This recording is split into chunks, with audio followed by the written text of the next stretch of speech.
Il est 18h30 et c'est l'heure du live. Comme tous les soirs depuis maintenant une dizaine de jours, on a pris l'habitude d'exposer chaque soir un thème de médecine esthétique afin de mieux faire comprendre notre métier, les indications, les protocoles, les produits, etc. Et puis aussi de nous occuper un petit peu pendant ce confinement qui peut paraître assez long pour certains.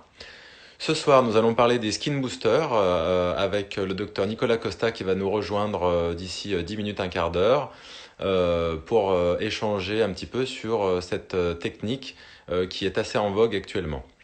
Donc, les skin boosters, qu'est-ce que c'est? À quoi ça sert? Pour qui? Quand?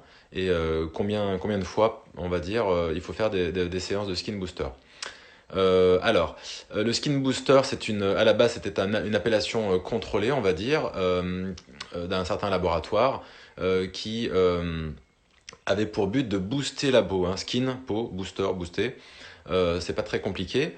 Et qui venait se mettre un petit peu pas en opposition, mais on va dire se mettre à un niveau supérieur à la mésothérapie classique.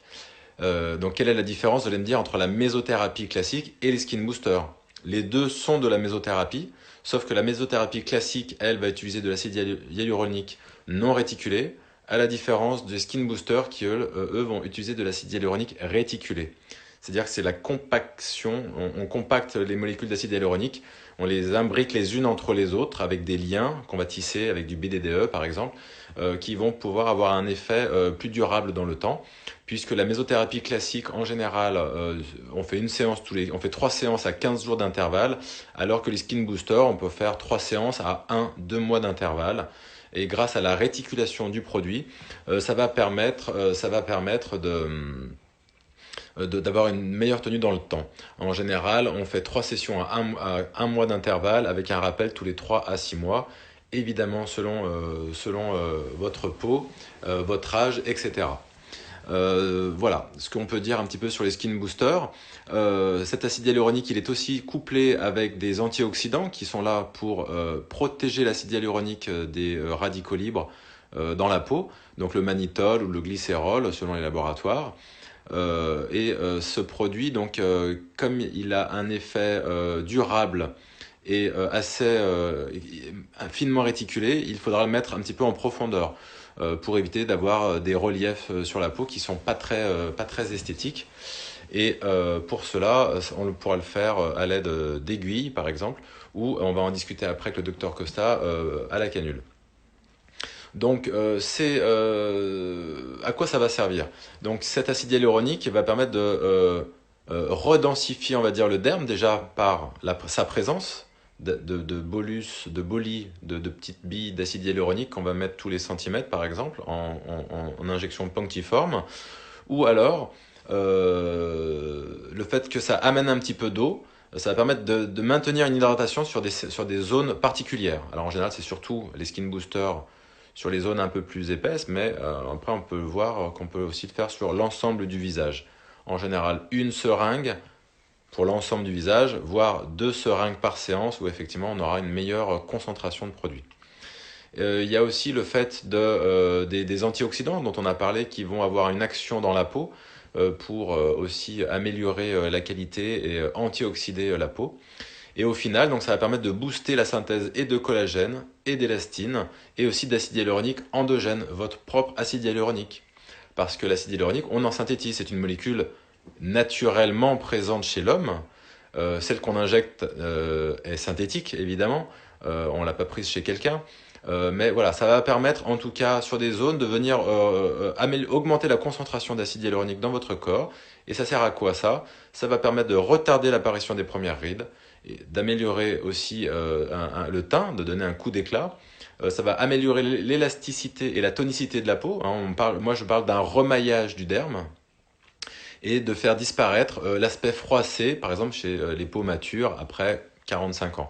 On parle de fripé jugal et effectivement, on va en injectant ici régulièrement, ça va permettre de redonner une densité au derme, ce qui fait que ça va donner un support pour que, au lieu que la ride se creuse, en mettant un support, la ride va moins se creuser, donc les rides vont apparaître moins rapidement. À qui s'adresse le skin booster? Alors normalement, c'était les mésothérapies on va dire des femmes matures, effectivement, des peaux froissées, déshydratées, relâchées, à partir de 40 ans, 45 ans. Voilà, ça va permettre de donner un traitement en profondeur, et ce traitement, on peut l'allier aussi aux injections.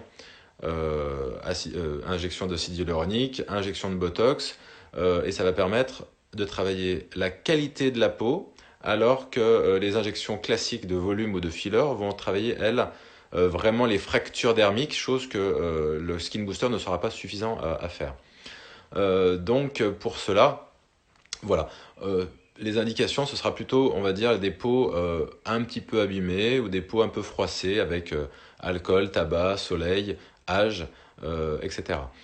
Mais avec les dérives un petit peu, on va dire, des réseaux sociaux et l'exigence, on va dire, enfin, en tout cas, c'est comme ça que je perçois les choses, avec l'exigence des jeunes générations, effectivement, maintenant, le skin booster, c'est devenu un peu un mot galvaudé qu'on utilise très facilement, et les patientes de 20 ans veulent un skin booster, elles veulent booster leur peau. Alors, la question, et on va en discuter, on va en débattre un peu avec le docteur Costa sur son activité et son expérience.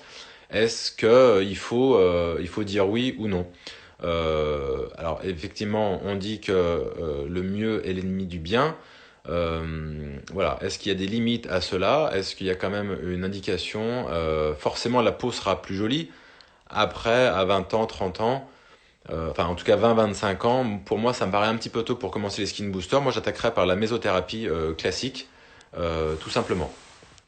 Voilà ce qu'on peut dire un petit peu sur les indications. Les zones à traiter, on l'a dit, donc effectivement visage entier, mais aussi il ne faut pas oublier le cou, d'accord, le décolleté et le dos des mains, d'accord. Quand on va au soleil, on protège, on met bien de la crème solaire sur ses mains aussi, hein, sur le visage, cou, décolleté, mains, puisque chez une femme c'est les zones qu'on va voir. Si on fait un super joli visage et qu'en dessous, ben voilà, ça c'est pas très en adéquation, on va voir la différence et à ce moment-là, on va dire que c'est peut-être pas bien réussi. Donc, n'hésitez pas, vous, à protéger ces différentes zones visibles. On a dit une, deux, trois, quatre. Et nous, les médecins, de travailler, de traiter en même temps ces quatre zones, car ce qu'il ne faut pas les négliger. Voilà, après, une fois qu'on a fait 3 séances à un mois d'intervalle, on le fait tous les 6 mois, il n'y a pas de problème. Qu'on le fasse à l'aiguille ou à la canule, le fait de piquer déjà, ça va stimuler la peau, donc ça c'est plutôt pas mal. À la canule, ça va permettre d'être moins douloureux, de faire moins d'hématomes, voilà, de repulper de manière plus discrète. Voilà.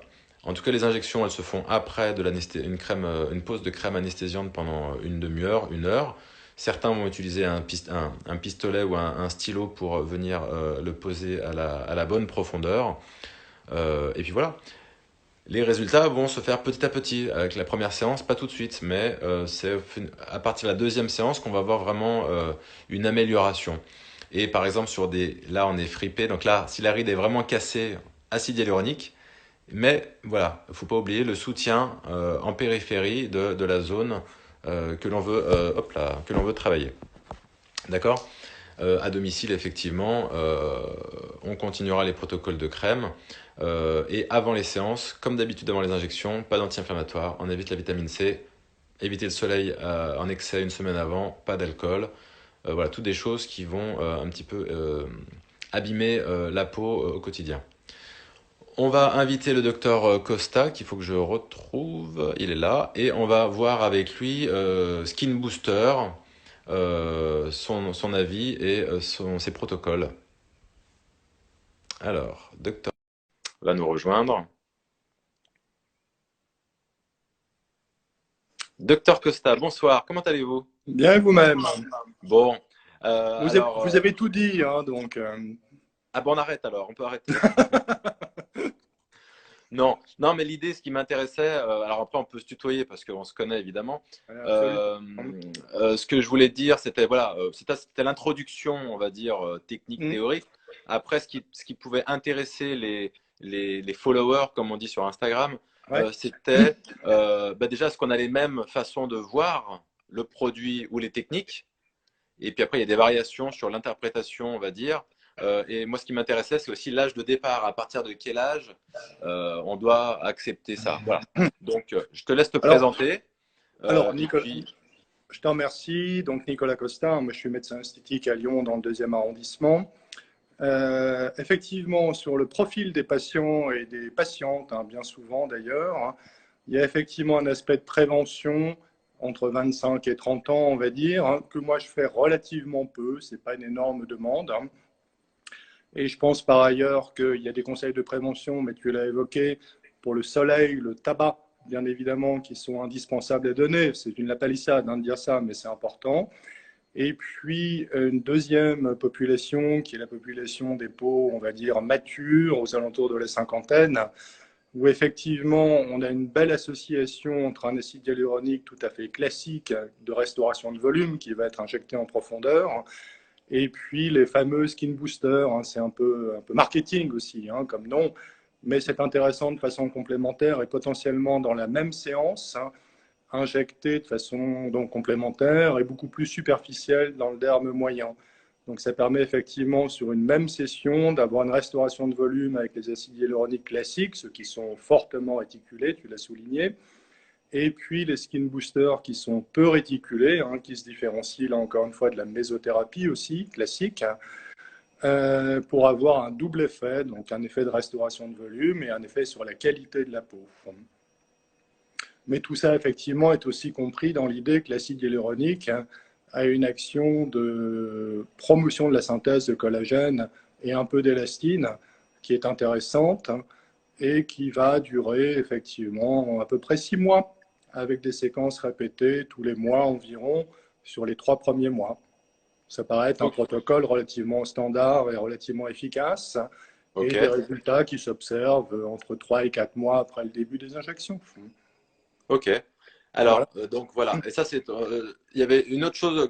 Donc, l'âge de début, une jeune fille de 20, moins de 30 ans, 25 ans, qui dit voilà, moi, ma peau, docteur, je veux. On voit des générations qui veulent prendre vraiment soin d'elle. Docteur, je veux être au taquet, je veux être vraiment parfaite. Je veux pas laisser l'âge agir sur moi. Je veux un skin booster.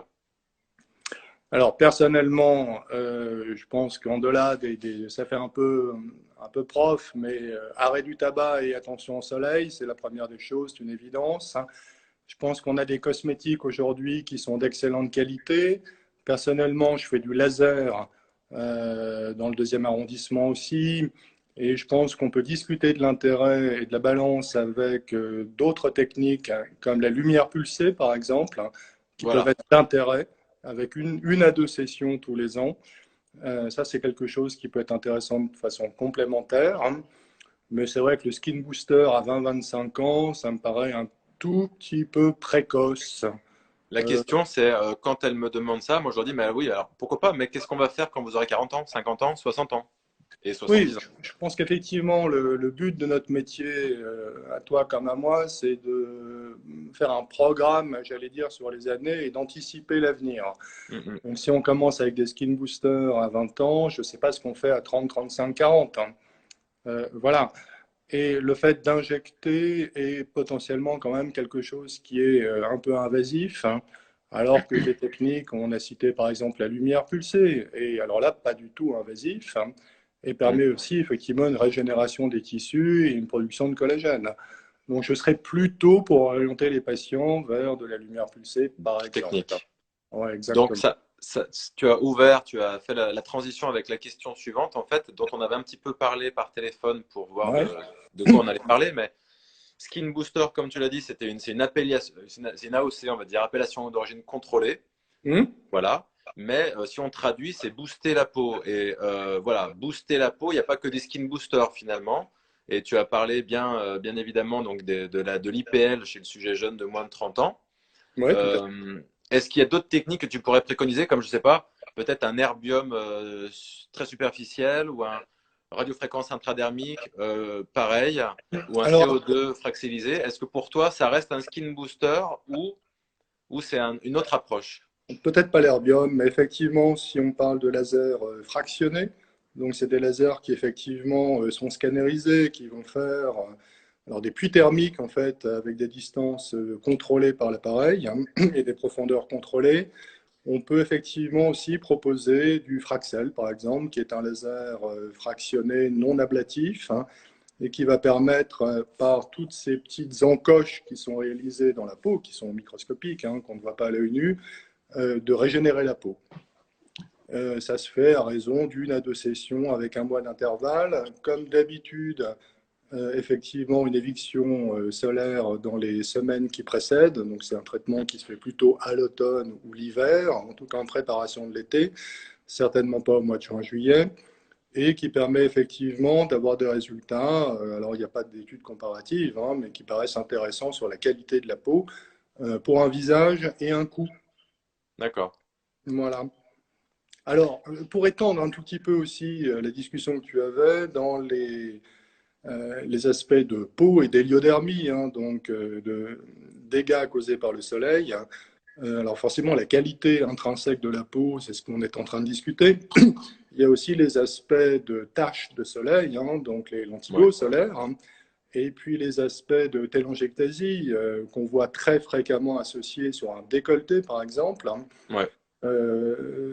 L'idée simplement que je développe est de prendre en charge de façon globale la patiente, parce que souvent c'est des patientes, hein, les hommes s'en préoccupent beaucoup moins que les patientes, hein, et donc de pouvoir traiter, alors là au laser c'est une certitude, les lentigos, donc les taches brunes, hein, Mm. et au laser aussi avec un autre laser vasculaire, hein, les télangiectasies, donc les petits vaisseaux.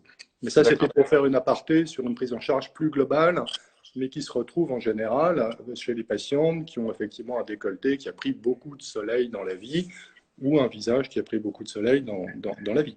Ça, je vais y revenir dessus la semaine prochaine avec un de tes associés, avec un de tes collègues, docteur Quentin Magis. Hmm. On va aborder le thème des taches solaires, justement.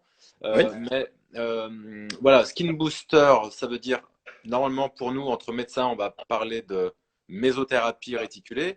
oui, Mais ton approche, quand le patient dit skin booster, en fait, on essaye de nous traduire en médecine, de dire, c'est peut-être pas que des injections, c'est aussi booster la peau avec d'autres techniques. Et on avait discuté d'une technique ensemble. C'est toi qui me l'avais suggéré, parce que moi, ça, je le fais pas hmm, trop. hmm. C'était les inducteurs de collagène à la canule un peu dilués. Alors, effectivement, j'ai fait un peu de biblio du coup ce matin. Hein, on a du temps en ce moment, donc j'ai été regarder les inducteurs. Alors, on peut dire le nom, hein, c'est l'hydroxyapatite de calcium, ça s'appelle le Radies en pratique. Hein. Tous les médecins esthétiques connaissent ce produit. Ça n'est Il y a, pas de l'acide hyaluronique, c'est il y une a son autre concurrent molécule. aussi. Oui, Il y en a alors deux. par expérience personnelle, on va parler de Toi, ce c'est plutôt produit. Radies. OK? Ouais, par expérience, parce qu'en fait, comme tout médecin esthétique, ce qu'on fait bien, c'est ce qu'on a l'habitude de faire, hein, tout simplement. Moi, je connais ce produit pour l'utiliser régulièrement. Effectivement, en termes de production de collagène, de production d'élastine, de développement des fibroblastes, enfin sans entrer dans du détail, et d'angiogénèse, hein, tout ce qui permet d'avoir une meilleure qualité de la peau, a priori, ce type de molécule serait très légèrement supérieur ou un peu supérieur à l'acide hyaluronique. D'accord. Donc ça vaut effectivement le coup d'y penser quand on a ce type de demande. Alors là, en l'occurrence, c'est quelque chose que je ne ferai pas chez la femme de 25 ans, hein, ça c'est tout à fait clair. D'accord. OK. C'est quelque chose que je proposerais volontiers à partir de 40, 45 ans, 50 ans, sur des patientes qui ont une héliodermie assez sévère, donc des atteintes liées au soleil assez sévères ou au tabac, tu l'as évoqué, ou à l'alcool. Le cocktail est assez dévastateur, hein, pour la peau. Ouais. Et on reviendra sur l'idée de la canule, si tu veux bien, puisque tu l'as évoqué. J'y rajouterai peut-être une chose par rapport à ce que tu disais tout à l'heure, c'est que le visage, bien sûr, est une zone à traiter, le cou est une zone à traiter, le décolleté, bien sûr, est une zone à traiter, le dos des mains, moi la demande est plus rare, mais Oui, effectivement, c'est c'est plus une rare. bonne indication. Et puis, de façon un petit peu accessoire, mais qui mérite éventuellement d'être essayée avec ce fameux radiès ou son équivalent, c'est la face postérieure des bras. Oui. C'est une demande relativement fréquente, hein, et à laquelle on a peu de solutions. Et puis, de façon encore plus accessoire, j'allais dire, c'est le ventre, hein, en post-grossesse, par exemple, quand on a une situation d'une distension ou de vergeture, hein, ou la face supérieure des cuisses. Mais Ouais. en tout cas, devant une demande sur une peau très distendue de la face postérieure des bras, donc la face tricipitale, hein, c'est quelque chose qui peut être éventuellement proposé aujourd'hui. D'accord. Donc pour toi, c'est la partie voilà, des skin boosters, on va dire. Et souvent la Ouais. question qu'on me pose en consultation, c'est oui, mais alors, je sais pas, moi j'ai 70 ans, j'ai 75 ans, je ne produis plus de collagène. Est-ce qu'il y a un intérêt de booster encore? Bah, moi j'ai mon idée, mais bon, voilà, c'était. J'ai envie de dire, c'est un peu comme l'acide hyaluronique, hein. C'est-à-dire que pour faire de la restauration de volume classique, chez quelqu'un de 30 ans, il va falloir une seringue, chez quelqu'un de 50, deux seringues, et chez quelqu'un de 70 ans, quatre seringues. Enfin, je pense que tu es à peu près d'accord là-dessus. Oui, oui, oui. Ça, c'est une évidence, hein. Et les skin boosters, je pense qu'il faudra plus de volume, plus de seringues et être plus dans la fréquence chez quelqu'un effectivement qui a 70 ans et dont le potentiel en termes de production de fibroblastes et de collagène est moins important. Mais ça Ouais, vaut le coup effectivement d'essayer parce que les alternatives, elles sont quand même peu fréquentes, hein. ouais, c'est ça, c'est bien ça. Et pour finir, là il nous reste quoi, 8 minutes. Mhm. On parlait donc canule ou aiguille sur les skin boosters, donc pour revenir à la mésothérapie réticulée. Oui. Voilà, est-ce que toi les demandes sont plus à l'aiguille, plus à la canule, ou toi tu orientes plus l'un ou l'autre des cas? Alors, j'avoue que les patientes n'ont. Alors, sur l'acide hyaluronique classique, hein, j'entends pour la restauration de volume, peut-être une idée un peu préconçue sur aiguille ou canule. Mm. Ça, c'est un autre sujet. Sur les skin boosters, il n'y a pas de demande bien particulière sur le mode d'injection, en fait, hein. À titre personnel, je le fais plus volontiers à la canule dans le derme moyen et je fais un D'accord. espèce de nappage, alors que ce soit sur des skin boosters classiques à base d'acide hyaluronique peu réticulé ou sur du radias dilué, hein, j'entends bien, avec des dilutions qui sont de l'ordre de 1 sur 2 ou 1 sur 3, voire 1 sur 4, hein, quand on est sur une lèvre supérieure, par exemple, hein, le fameux code barre de la lèvre supérieure, hein, on est Ouais. plutôt sur des dilutions importantes de l'ordre de 1 sur 4, hein. Mais je le Mais, oui, fais mais, plus volontiers. oui, mais docteur, moi je ne veux pas d'hématome. Alors, il y a des inconvénients à chaque technique. Potentiellement, il y a, alors peut-être pas des hématomes, mais des ecchymoses, bien sûr. L'intérêt de la canule est aussi de défibroser d'une façon générale, c'est-à-dire que le mouvement de balayage qu'on peut créer avec la canule, hein, sur le derme moyen, hein, donc en relativement superficiel pour une injection, permet aussi d'avoir une action complémentaire mécanique immédiate qui se complète assez volontiers avec l'action de la molécule intrinsèque, qui est là plus sur le moyen terme, c'est-à-dire sur les 2 à 3 mois qui suivent l'injection. D'accord. Donc personnellement, plutôt la canule. Et quand toi, donc sur les régénérations de la peau, quand tu associes et les injections et les lasers, tu prescris, tu conseilles quand même un delta, pas un delta, mais Alors, au minimum 15 jours, 3 semaines et raisonnablement un mois. voilà. C'est-à-dire que je ne fais jamais une séance de laser avec un intervalle inférieur à 3 à 4 semaines par rapport à une injection, en fait. D'accord. Voilà, très clairement. Euh, Et puis, de toute façon, on est limité avec le laser, hein, par la période et l'ensoleillement. C'est-à-dire qu'à partir du mois de juin, juillet, on est assez volontiers tenté de reporter les lasers sur la période de fin septembre, début octobre. Donc il y a toute une partie de l'activité qui de toute façon ne se fait qu'à l'injectable. ok. Bah écoute, je crois qu'on a un petit peu balayé de façon large les indications et bah, le skin booster en tout cas. Mhm. Bon, voilà, c'était un petit peu pour expliquer, parler, simplement échanger, c'est toujours agréable, et puis même se voir, parce que je t'avais pas vu depuis 6 semaines, je crois. Là, les cheveux ont poussé. Non, mais moi aussi, j'essaie de les cacher un peu derrière. Et puis, voilà, bon, j'essaie d'aborder un sujet. Si tu as des idées de sujets, ou je sais pas, voilà, il y a des gens avec qui je suis en train de préparer d'autres thèmes, ça m'intéressait. Et puis aussi de mélanger, toi, je sais que tu travailles avec beaucoup de dermatologues, donc c'est vrai que vous avez une autre approche de la peau. Donc voilà, je trouve que c'est intéressant. Hier, j'étais avec une sexologue. Avant-hier, j'étais avec une esthéticienne. Lundi, il y aura une psychiatre. J'ai trois chirurgiens la semaine prochaine, un dermatologue. Donc voilà, c'était d'essayer un Alors, petit peu de. peut-être aussi, puisque je crois que c'est la conclusion, c'est la fin, puisque Oui, tu m'évoques le sujet des dermatos, je ne suis pas dermato, hein, donc je le dis d'autant plus volontiers, c'est que peau mature, héliodermie, donc altération de la peau, veut dire aussi consultation dermato à la recherche d'éventuels petits cancers cutanés.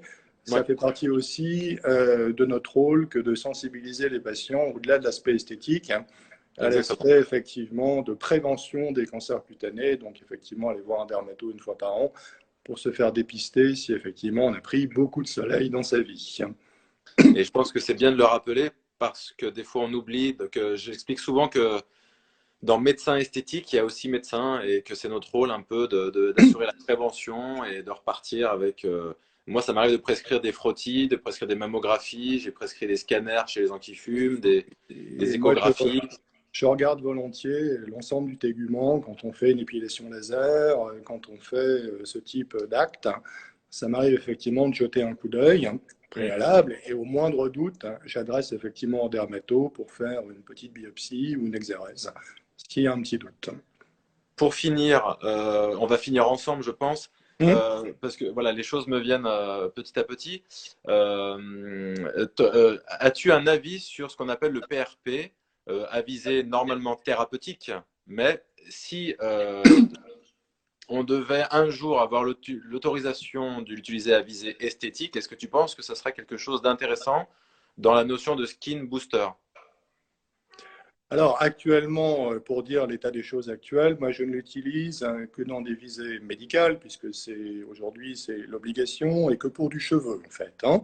Voilà. Alors effectivement, les dérives ont fait qu'en février 2018, la Haute Autorité de Santé l'a interdit pour toutes les autres indications dites esthétiques.